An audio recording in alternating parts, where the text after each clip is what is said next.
passagem que nós lemos no início, Mateus capítulo 14, versículo 22 a 36.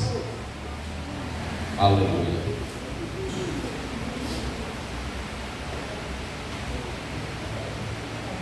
Aleluia. Está melhor. Vai ser muito trovão.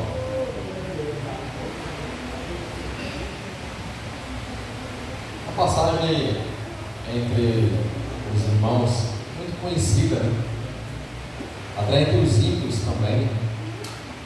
Alguns fazem até algumas chacotas, de caminhar sobre as águas. Mas vamos aprender aqui algumas coisas muito importantes para a nossa vida cristã. E sempre quando eu leio esta passagem, é interessante que eu me lembro de que quando nós, se formos teimosos, Deus nos faz entrar dentro de um peixe e levar até onde Ele quer que estejamos. Ele também nos faz caminhar sobre as águas, quando Ele nos chama.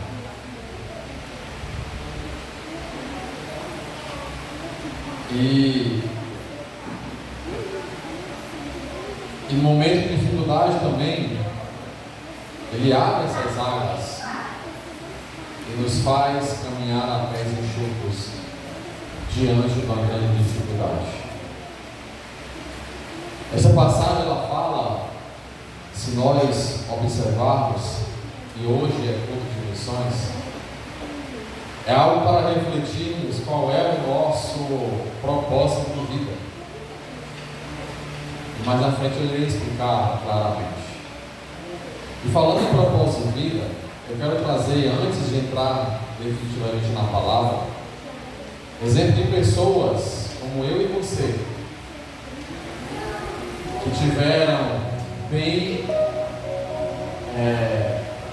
definido em seus pensamentos e atitudes qual era o seu propósito de vida. O primeiro, acho que alguns já viram essa imagem desse homem em algum lugar, ou ouviram falar dele.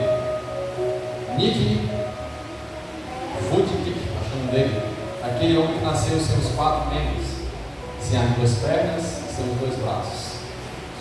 Ele nasceu com uma doença raríssima, onde ele nasceu sem os pés, sem as pernas e os braços. Aos 8 anos de idade, ele tentou suicídio, mas não conseguiu, não teve êxito. E ele sempre indagava a Deus: mas Deus, por que eu? Por que isso comigo? E aos 17 anos, ele começou a fazer uma campanha para ajudar deficientes físicos. E hoje ele tem uma empresa, que não tem fins lucrativos, que ajuda outras pessoas deficientes, assim como ele, a superarem essa dificuldade. E muito mais além disso, ele anda o mundo inteiro dando palestras sobre motivação. Você imagina você ser motivado por um homem que não tem as 2 pernas e os 2 braços? Como perceber que essa pessoa, onde a pessoa consegue motivação para seguir adiante? Ele é um símbolo de superação e de que ele comprovou qual era o propósito que Deus tinha para a vida dele.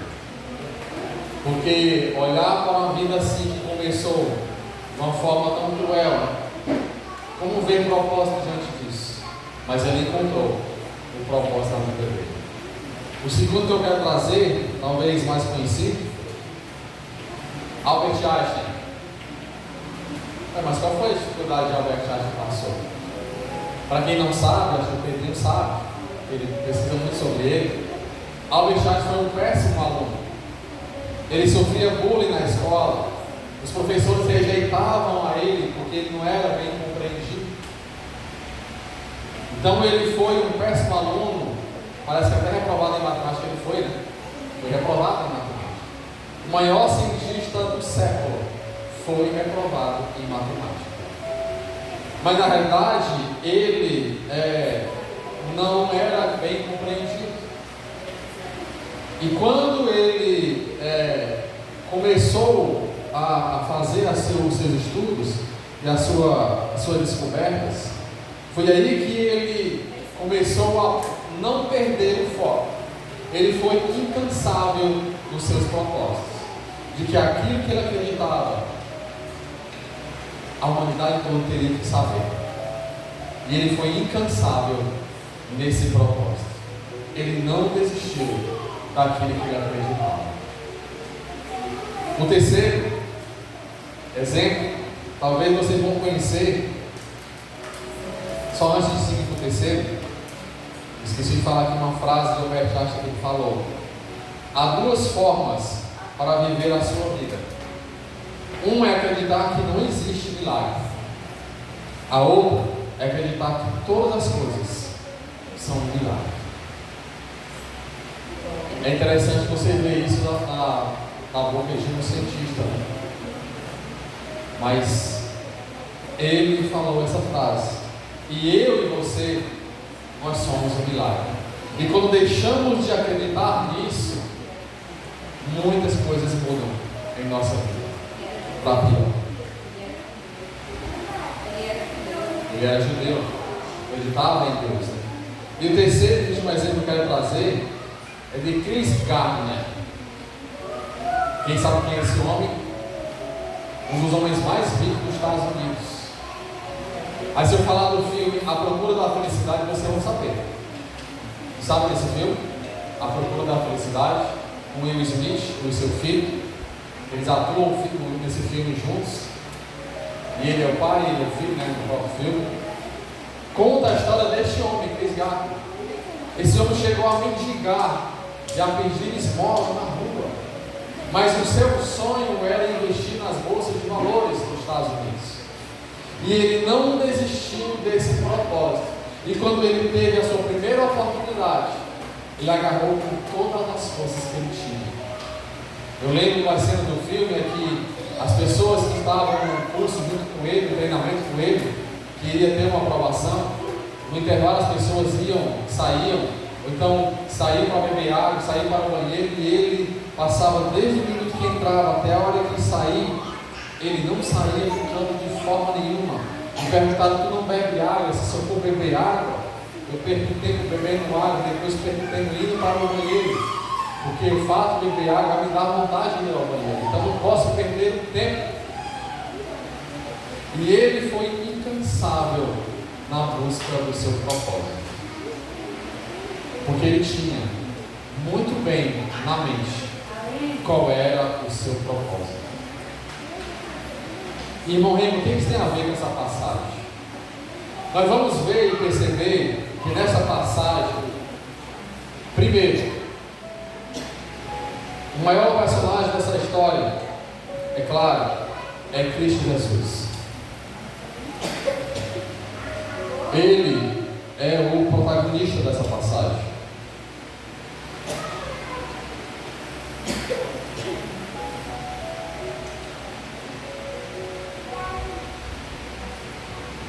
E logo ordenou Jesus que os seus discípulos entrassem no barco e fossem adiante para outra banda, enquanto despediu a multidão.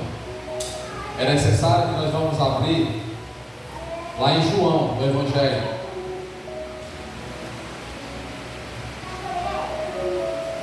capítulo 6, versículo 15.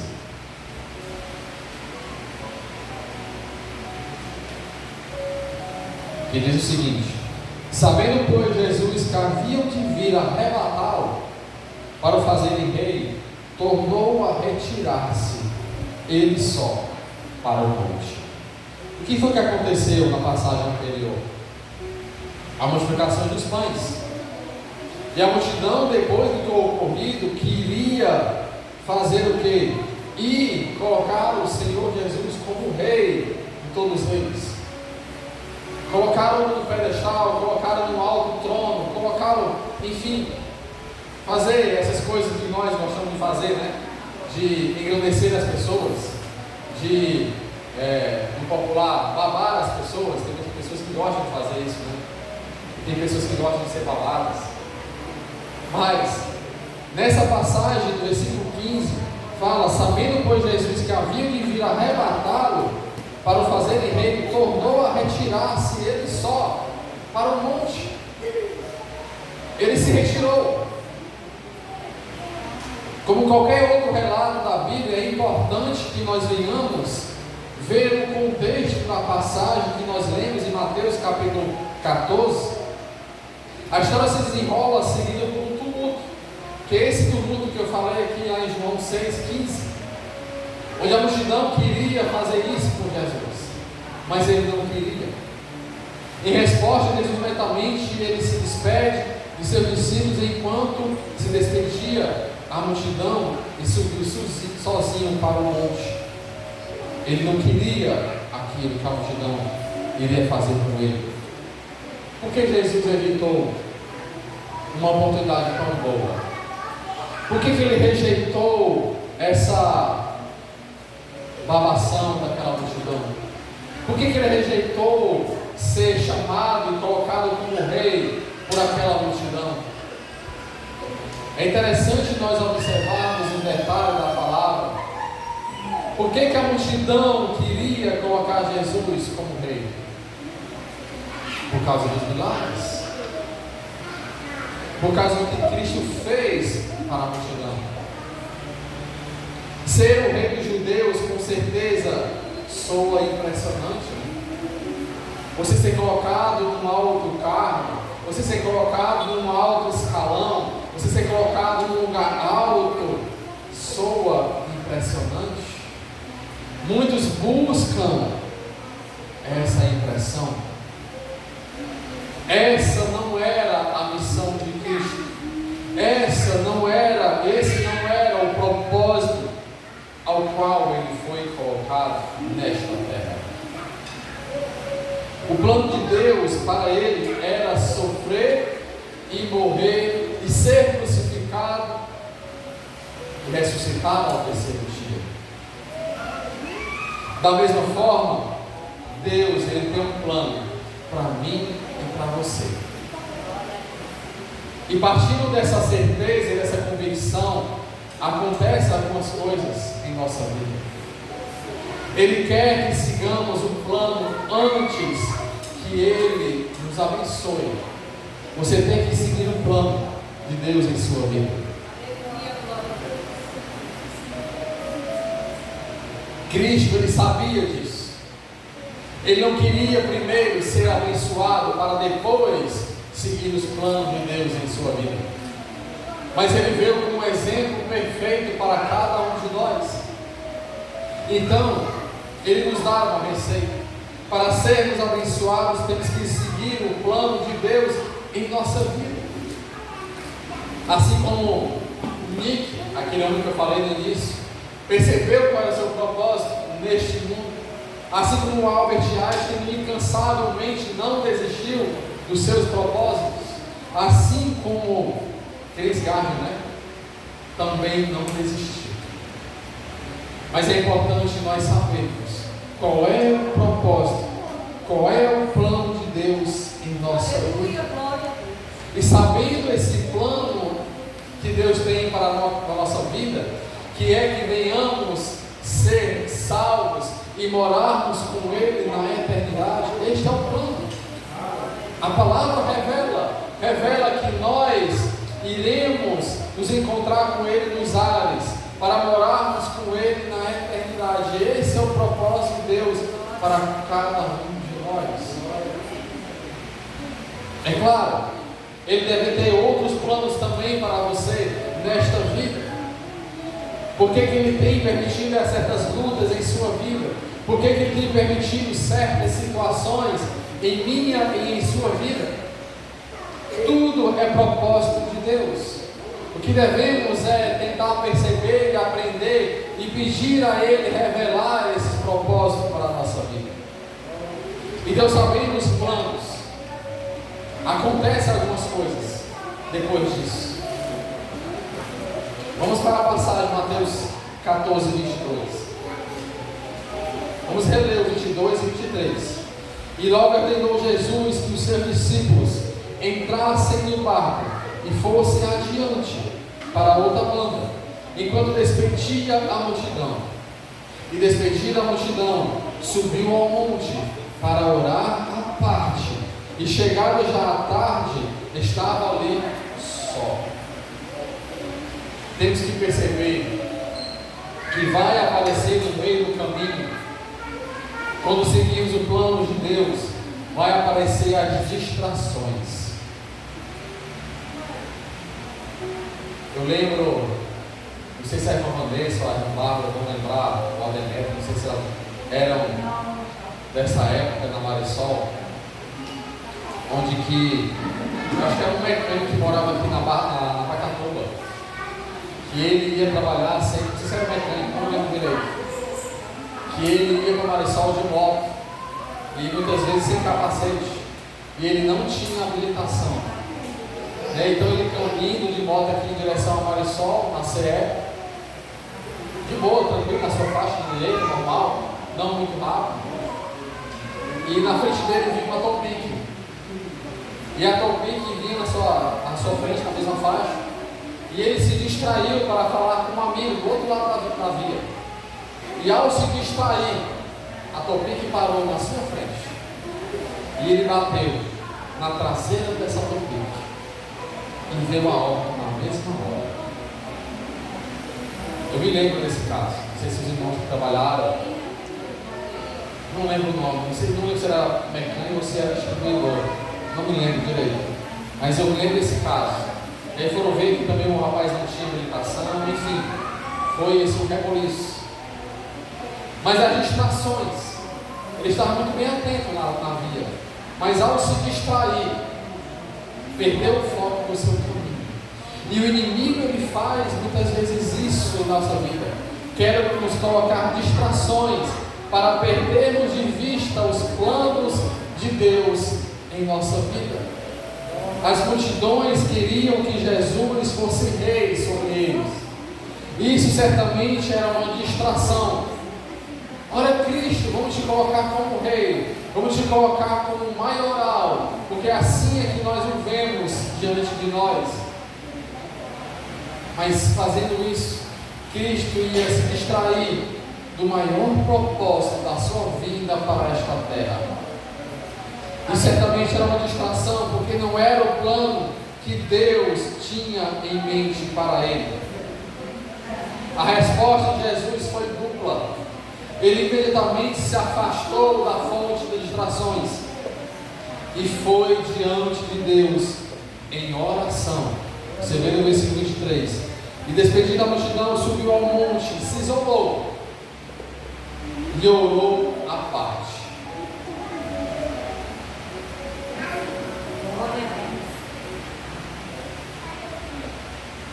Seus princípios eram simples, mas poderosos. As distrações devem ser mortas sem piedade. A oração ajuda a manter o foco. O que foi que aconteceu com o rei Davi? Rambaba, que é especialista dele, sabe muito bem. Primeiro, ele estava no lugar onde ele não deveria estar, porque ele foi chamado para quê? Para as guerras, para as batalhas. Ele não foi chamado para estar em palácios, em tronos. Ele foi chamado para a guerra, para a batalha. Mas em um certo momento de distração, ele estava no palácio. E para completar mais ainda a distração, ele olhou para onde não devia olhar e caiu na tentação. E nesta distração foi a queda do seu trono, foi a queda do rei Davi, onde ele olhou para aquela mulher e a desejou e tramou tudo aquilo contra aquele homem que era o esposo daquela mulher. Olha o que acontece, que o inimigo faz em nossa vida quando nós permitimos. porque Davi não deveria permitir. Assim também nós não devemos permitir as distrações diante de nós. Elas vão vir, mas Cristo não permitiu que aquela distração da multidão viesse distraído do maior plano e propósito da sua vida. Aquele homem que nasceu sem as pernas e sem os braços não deixou que esse contexto o distraísse do verdadeiro plano de Deus para a sua vida. Assim como Einstein também não permitiu que os fracassos da infância, as perseguições dos coleguinhas, não o distraíssem e tirassem do verdadeiro plano para o qual ele tinha em sua vida. As distrações, elas sempre vão vir bater à nossa porta, mas nós não devemos permitir. E quando ela se depara diante de nós, o que devemos fazer? Este fez o quê? Se despediu da multidão e fugiu, foi para longe daquela distração e orou a Deus. Aleluia, glória a Deus. As distrações devem ser mortas sem piedade, e orarmos para que o Senhor venha nos dar força para continuar. Não devemos dar e alimentar essas distrações.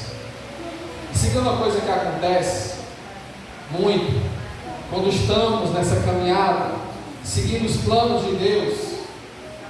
Vamos ler o versículo 24 até o 31.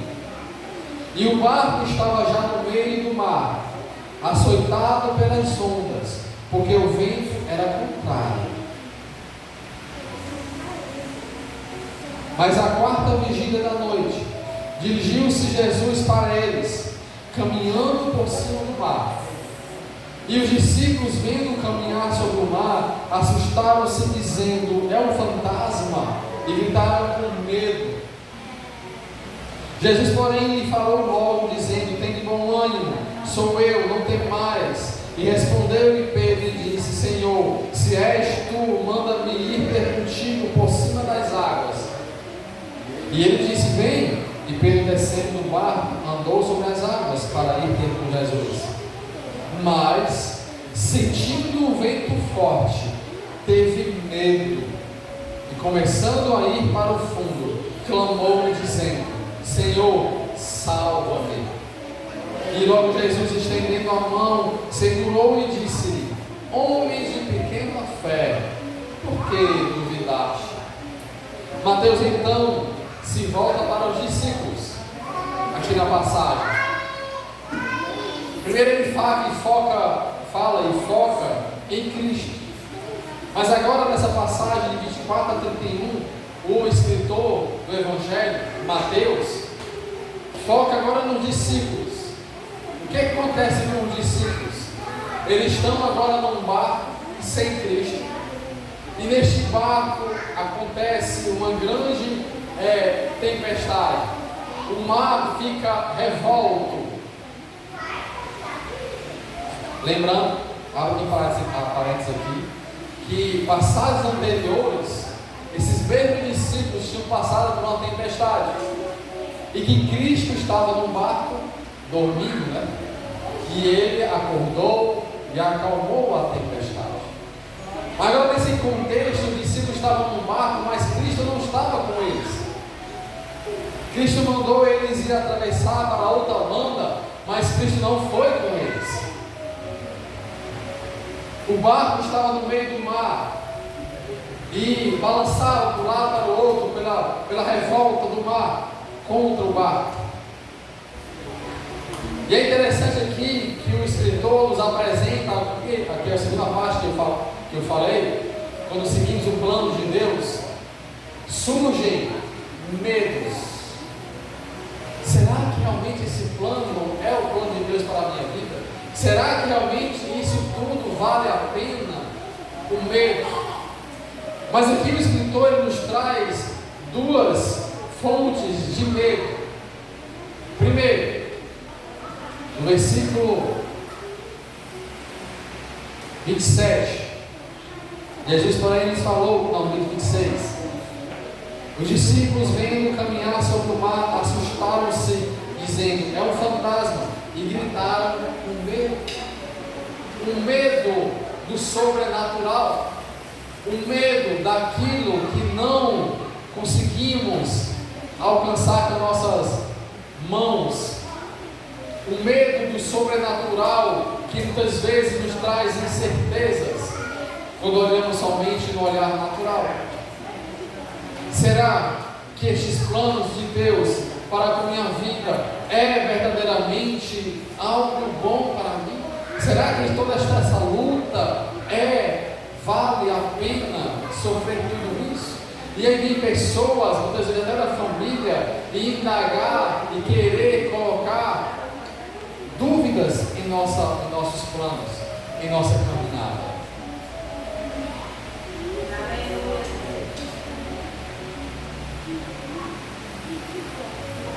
E o segundo é a atmosfera em que vivemos, o contexto onde vivemos. O versículo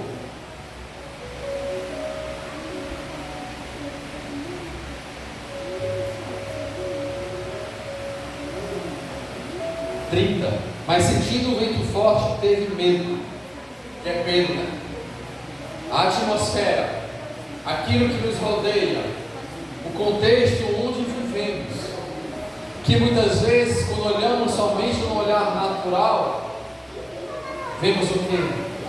Dificuldades, vemos um contexto desfavorável, vemos algo que não está a favor daqueles planos que colocamos em nossa vida, as pessoas perseguindo, é alguém dizendo que você não tem capacidade porque você não tem as pernas nem os braços, é pessoa dizendo que você é louco porque você traz coisas que nem o professor entende.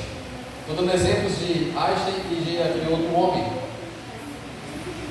É a fome que te traz uma situação de incapacidade, aquele homem que mendigou e que a maior luta e dificuldade que ele passou foi passar fome, mas não somente isso, mas ver o seu próprio filho passar fome juntamente com ele. Até uma cena mais forte do filme é quando eles estão numa estação de metrô, eles estão sem comer, com fome, e o filho fala, pai, eu estou com fome, e ele não tinha nada para dar para o filho. É você olhar para uma situação assim, e você, meu Deus, como é que eu vou passar por isso? Meu Deus, com essa enfermidade, com esta luta, como é que eu vou passar? E aí vem o medo do incerto, o medo daquilo que você não consegue resolver com suas próprias mãos. Os discípulos tiveram medo quando viram aquela pessoa caminhando sobre o mar. Pedro teve medo quando olhava para Cristo, mas quando olhou à sua volta e viu aquele vento impetuoso e aquelas águas tormentas, aí ele teve medo. E o que o medo faz conosco? Nos faz enxergar aquilo que não é a verdade. Os discípulos achavam que era um fantasma, mas era Cristo. O medo nos faz tirar a vista de Cristo, porque Cristo, enquanto olhava para Cristo, Pedro, enquanto olhava para Cristo, caminhava sobre as águas. Mas quando ele deixou de olhar e teve medo, o medo fez ele perder o foco, começou a submergir, começou a afundar. E o medo nos faz isso, nos faz perder o foco dos planos de Deus, nos faz perder de vista daquele que vai nos levar para morarmos com Ele na eternidade.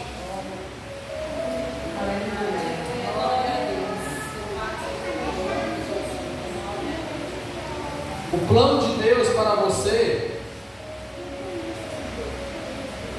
não é que, igual aquele que o pregador certa vez falou, que Deus precisa de nós para realizar os seus planos.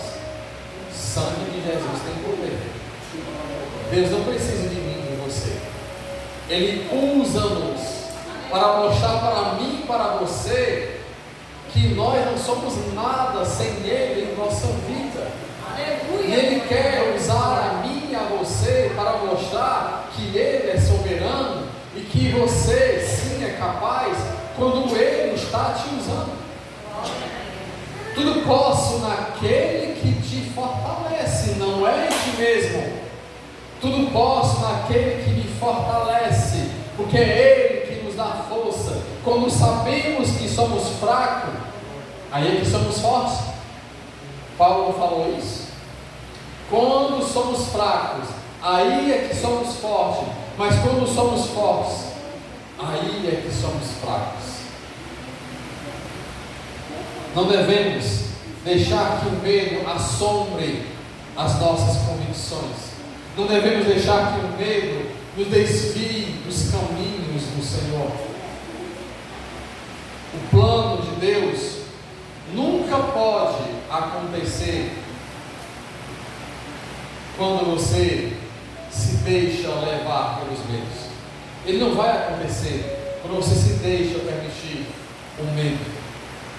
Deus não te chama para ter medo, porque o que foi que Cristo falou? Sou eu.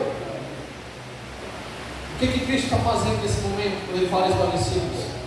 Olhem para mim, olhem para mim, foi eu que te chamei. Ele está olhando para você e dizendo agora, foi eu que te chamei, olhe para mim. Nessa dificuldade que você está passando, olhe para Cristo, busque a Ele em espírito e em verdade, não tem mais. Inclusive essa expressão, muitos falam sobre isso, né? E é bonito falar isso também. Não tem mais, essa expressão, ela se repete por 365 vezes para cada dia da tua vida. Ele diz, não temas, porque eu estou contigo. Olhe para Cristo e busque a Ele em espírito e em verdade, que os planos de Deus vão se cumprir em tua vida. E o terceiro ponto é que devemos fazer o quê? Versículos 32 e 33.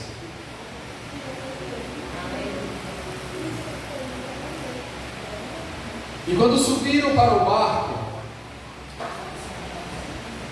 quem subiu para o barco? Acalmou o vento. Quem subiu foi Pedro e Cristo, né? Pedro e Cristo subiram.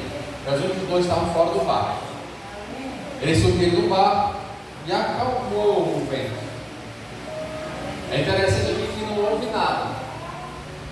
Simplesmente quando eles subiram do barco, o vento se acalmou. Diferente daquela outra passagem onde Cristo foi despertado pelos discípulos e desesperados, aí Cristo fala: vem, acalma-te, tempestade, cala-te. Foi o contrário, né?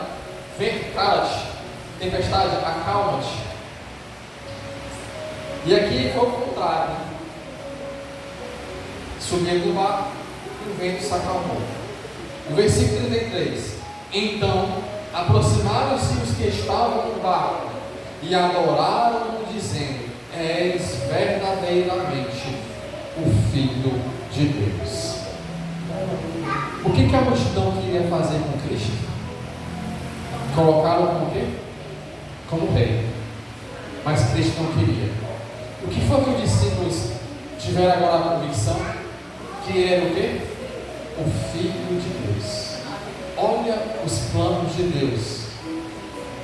Cristo queria que as pessoas o olhassem como o Filho, o verdadeiro Filho de Deus, e não como um rei, assim como era outros homens. Então o terceiro é que nós devemos adorar. Na caminhada deste plano que Deus tem para conosco, devemos sair das distrações, não permitir os medos e adorar ao Senhor em espírito e verdade. O que os discípulos viram foi uma habilidade atribuída somente para Deus. Como assim? Jó, capítulo 9, versículo 2, diz o seguinte: na verdade sei que é assim, porque como se justificaria o homem para com Deus? Eles perceberam que Jesus verdadeiramente é o Filho de Deus, algo somente atribuído a Ele, algo somente que Ele poderia ter, era essa glória e essa música. Eles imediatamente se prostraram diante dele em adoração, como símbolo de colocar todo o seu ser à disposição da vontade e dos planos de Deus em suas vidas. E é isso que Cristo busca em nós, é isso que Deus quer encontrar em nós, totalmente voltados e prostrados diante dele, para que os planos dele se cumpram em nossa vida. O que foi e qual eram os planos de Deus para Jó? Que sorte de Jó, hein? Jó, os planos de Jó, o plano de Deus em Jó, era provar para Satanás que havia homens retos. Como é que era? Retos, temente a Deus, que se desviavam do mal e íntegro. Satanás, não, ele é porque ele é muito abençoado. Então Jó foi um instrumento de Deus. Jó foi usado por Deus para que Deus provasse para Satanás. Está vendo? Eu não te falei que ele era um homem íntegro, reto, temente a mim, que se desvia do mal, ou seja, de ti. E Jó foi um instrumento para provar isso. Então os planos de Deus para Jó era isso. Que sorte, hein? Oh meu Deus, como o homem sofreu.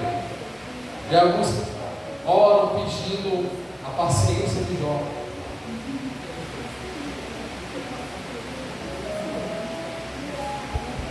A adoração deve ser sincera. O verdadeiro adorador, ele reconhece a superioridade da vontade de Deus sobre a sua. O que fala Romanos? Que a vontade de Deus é o quê? Boa, perfeita e agradável para a minha e para a tua vida. A minha e a tua vontade pode ser boa, pode ser agradável para nós, mas ela nunca vai ser perfeita. Pode parecer que naquele momento ela foi boa, agradável e perfeita, encaixou tudo bem direitinho. Lá na frente você vai perceber que foi uma grande besteira que você fez em sua vida.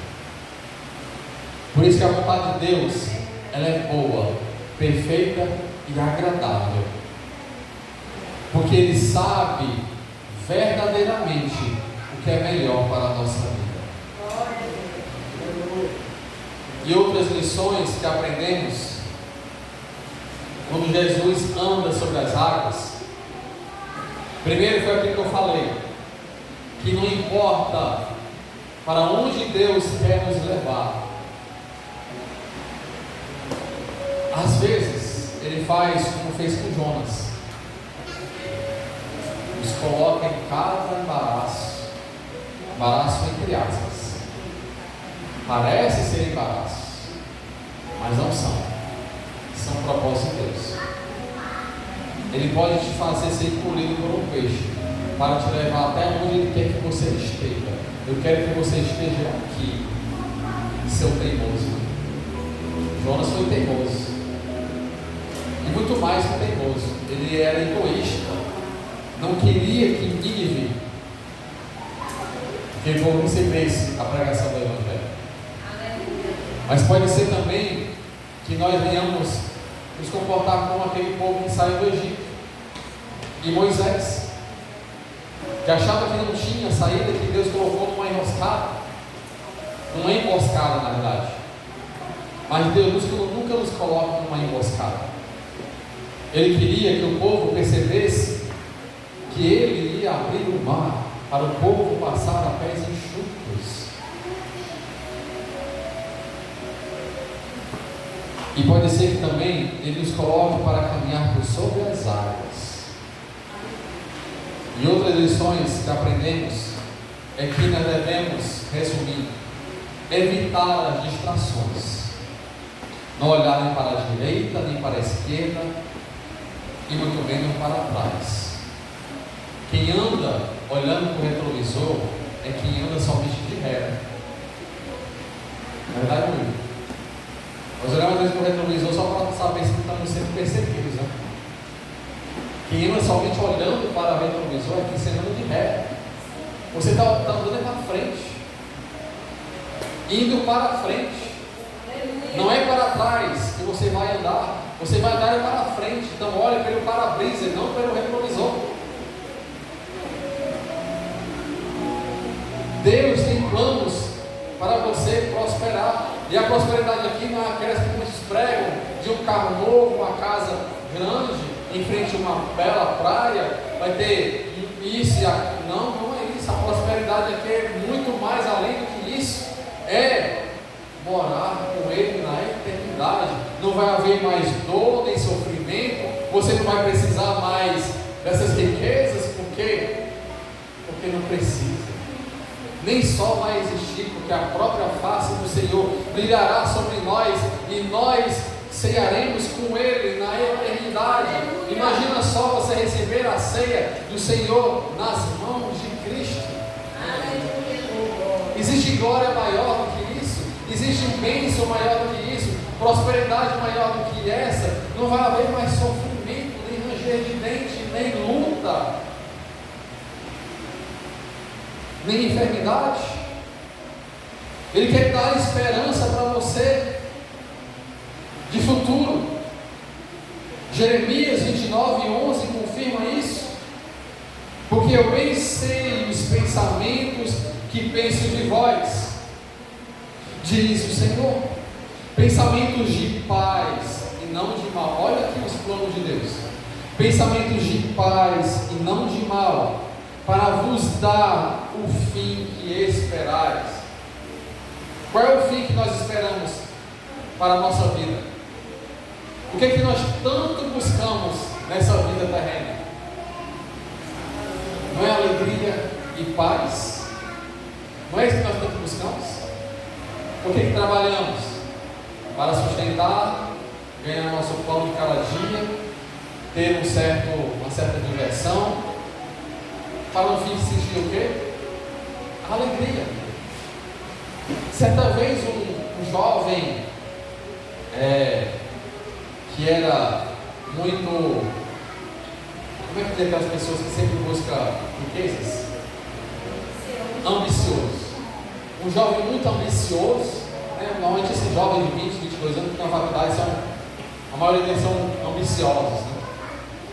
E certa vez ele pegou, né, a carona num barco, como pescador, um barco simples, e aquele jovem queria aprender como é que pescava. E no meio da pescaria, quando aquele homem pescou alguns peixes, e o jovem perguntou: o que você faz com esses peixes? Eu levo para casa, eu faço um cozido, deve fazer aquele pirão gostoso, e come aquele peixe cozido, aquele pirão gostoso, caldo de peixe fresco. Existe forma melhor, né? E então o jovem disse: mas por que você não pega esse peixe, vende, pega o dinheiro, reforma seu barco, compra outras ferramentas para pescar mais peixes e vender esses peixes, mais peixes, para comprar um barco maior, para ter de pescar mais peixes? para depois comprar, vender mais e mais peixes e ter uma embarcação maior ainda e conseguir pegar milhares e milhares de peixes e você ter uma casa melhor e maior. O jovem indagou com o pescador sobre isso e o pescador, mas por quê? Para quê? Se você ter uma vida melhor, ter uma casa melhor, ter um barco maior, o pescador, para quê? Para você ter comer do melhor, o pescador, para quê? Para você ter uma vida mais sossegada. Aí ele, mas eu já tenho isso. Eu já tenho uma paz e a alegria. É claro que nós temos que buscar o melhor nesta terra. Deus nos chama para buscar o melhor nesta terra. Mas isso não é o propósito de vida maior para a minha e para a tua vida. Cristo sabia e veio para isso. E Ele está nos provando aqui que existe um propósito maior para a minha e para a tua vida. O sofrimento, ele sempre precede as bênçãos. Filipenses capítulo 2, versículo 9 ao 11. Pelo que também Deus o exaltou soberanamente e lhe deu um nome que é sobre todo nome, para que ao nome de Jesus se dobre todo o joelho dos que estão nos céus e na terra e debaixo da terra, e toda língua confesse que Jesus Cristo é o Senhor, para a glória de Deus Pai. Cristo sabia que aquela distração da multidão ia distanciar ele desse fato aqui, que todo nome o nome dele seria sobre todo nome, e que todo joelho se dobraria diante dele.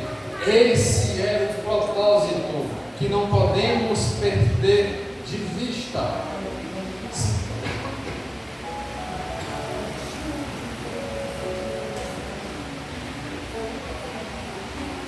Satanás, ele sempre nos apresenta saídas fáceis, né?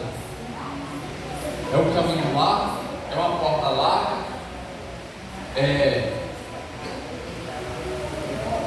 um caminho de bênçãos facilitadas, que não importa os meios, quer dizer, o que importa é o fim, não os meios. Não se engane, sempre o caminho mais fácil é o que Satanás nos apresenta. Eu aprendi sempre que tudo que vem fácil, vai fácil, né? Para você conquistar algo muito fácil, pode esperar que isso vai cair pelas mãos, igual como você botar água na sua palma da sua mão. Você não consegue agarrar, não consegue, foge das suas mãos. Evite distrações, passe um tempo a sós com Deus. Tenha um momento de intimidade com Ele. Domine os seus medos. Não estou dizendo que você não vai ter medo, você vai ter medo, mas domine os seus medos. Você sabia que biologicamente o medo é algo necessário para a minha e para a tua vida? Porque se não fosse algo necessário, nós entraríamos dentro de uma jaula cheia de leões e enfrentaríamos leões. Maldito. O medo é necessário. Assim como a dor é algo necessário para mim e para você. O que é a lepra? É você não ter o quê? Sensibilidade. Jó não sentia. Era Jó? Jó pegou lepra? Pegou, né? Não sentia dor. A dor é algo necessário. É um alarme que algo está errado, que temos que tratar. Então o medo também é algo necessário, mas nós temos que dominá-lo. Fazer bom uso do medo. Assim como Pedro, todos nós começamos com fé e uma grande emoção, né? Novo convertido. Nossa, vai ali, quer ler a Bíblia de uma noite para o dia, quer aprender a cantar todos os louvores. Eu fiz assim. Começa com todo o gás, né? Mas depois vai esmorecendo. vai crescendo, vai conhecendo as pessoas, vai vendo que as pessoas não são santas, que nem o pastor é santo, e aí por falta de sabedoria vai perdendo o gás, né? A lamparina vai se apagando. Antes que o medo tome conta de nós, no meio do caminho, do local do vento e das águas violentas, não tenha, domine os seus medos. Quando vir os ventos contrários, ande com fé. Lembre que Cristo falou que, olhe, sou eu, foi eu que te chamei. Deixa a fé controlar o seu medo. O medo vai estar ali, mas com isso você vai ter fé em quem te chamou. Não o contrário. Não deixe que o medo te domine, porque o medo faz o quê? Nos desviar do foco. E terceiro e por último, resumindo, adore. Adore ao Senhor sempre. Adoração é mais do que apenas cantar o hino. Adorar é muito mais do que apenas sentar num banco e escutar a pregação. Adorar, eu sempre falo nas quinta-feiras principalmente, é você estar ali às vezes na pia da cozinha lá, na louça, conversando com Deus. Adorar é você estar ali na fila da lotérica, indignado que tem que pagar aquela folha, aquele boleto, que você não queria pagar, mas você está ali conversando com Deus. É você estar ali, às vezes, irmão Márcio, na direção, aquele calor do trânsito, parado, que não sai do canto, e você às vezes com ódio, mas você vai lembrar que foi Deus que te chamou, e você começa a conversar com Ele, e toda a raiva, todo o ódio vai se esvairando. É você lembrar que quando você acorda às 5 horas da manhã para ir para o trabalho, né, irmão? Antes disso, 4. Antes do sol nascer, você acorda primeiro que o sol. Aí você lembra que foi Deus que te chamou e que isso é o teu chamado, que Deus tem colocado em suas mãos para cuidar da família, e que Ele te guarda no ir e no voltar para casa em paz e em segurança. E isso é alegria, isso é paz, e isso é adorar a Deus. Porque a adoração não é tão simples, mas também é simples. Porque assim, alguns acham que adorar é somente você estar no lugar. Não é tão simples assim. Mas é simples no sentido de que você basta encontrar em qualquer lugar. Na rua, no trabalho, em casa, deitado na cama, se balançando na rede, dirigindo o carro. É você estar em qualquer lugar que você pode adorar o Senhor. É estar na congregação, escutando a pregação, mas também conversando com Ele. E o principal foco da adoração é ter a convicção de que Ele te chamou e que o chamado dele é o que deve guiar a minha e a tua vida. Amém? Vamos ficar de pé. Vamos orar.